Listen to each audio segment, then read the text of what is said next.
Hello, இந்த வீடியோவில் வந்து நம்ம எதை பற்றி பார்க்க போகிறோம்னா, ஒரு நம்பரை வந்து இன்புட்டாக வாங்கி அப்புறம் அதோட அப்சல்யூட் வேல்யூ எப்படி கண்டுபிடிக்கிறதுன்னு பார்க்க போகிறோம். ஃபஸ்ட்டு அப்சல்யூட் வேல்யூ அப்படின்னா என்னென்னா, ஒரு நம்பர் வந்து 5 அப்படின்னு ஒரு நம்பர் இருக்குதுன்னா, அதோட -5ன்னு கொடுத்தாலும் அதோட அப்சல்யூட் வேல்யூ வந்து பாசிட்டிவில் வரும். அதான் வந்து அப்சல்யூட் வேல்யூ அப்படின்றது.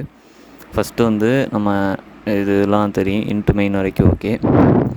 நம்பரை வந்து ஒரு இன்டீஜர் ஒரு நம்பர் வாங்குகிறோம், அப்புறம் அந்த நம்பரை என்டர் பண்ணுறோம், அதாவது இன்புட் இங்கே வாங்குகிறோம், ஸ்கேன் ஆஃப் பண்ணி அடுத்து அந்த நம்பரோட அப்சல்யூட் வேல்யூ கண்டுபிடிக்கிறதுக்கு ஏபிஎஸ் வந்து யூஸ் பண்ணுறோம்.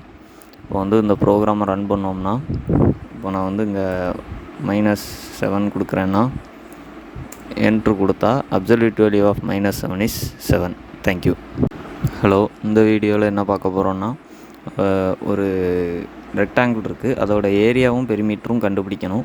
அதுக்கு வந்து ஃபஸ்ட்டு நம்ம ஃப்ளோட்டில் வந்து லென்த், பிரெத், ஏரியா, பெரிமீட்டர் எல்லாத்தையும் வந்து வாங்கிக்கிறோம். அப்புறம் லென்த்தையும் பிரெத்தையும் வந்து இன்புட் வாங்குகிறோம்.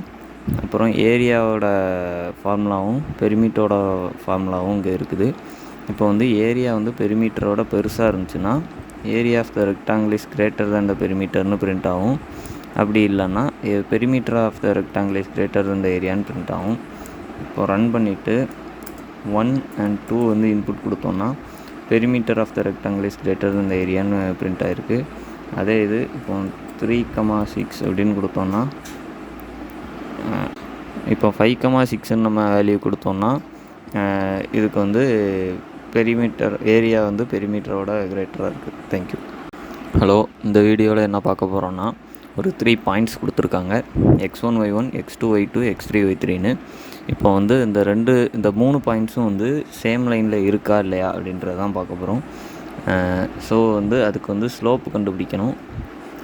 ஃபஸ்ட்டு இன்புட்லாம் வாங்குகிறோம், அப்புறம் ஸ்லோப் கண்டுபிடிக்கிறதுக்கான ஃபார்முலா எழுதியிருக்கோம்.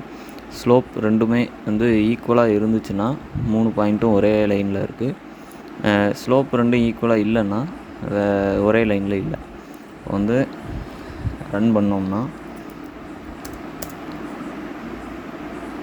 1 கொடுத்துட்டு 2 கொடுத்துட்டு 3 கொடுத்தோன்னா 3 பாயிண்ட்டும் வந்து சேம் லைனில் இருக்குது. அதே இது இப்போ வந்து 1 3 2 3 அப்புறம் 3 1 கொடுத்தோன்னா 3 பாயிண்ட்டும் சேம் லைனில் இல்லை. தேங்க்யூ.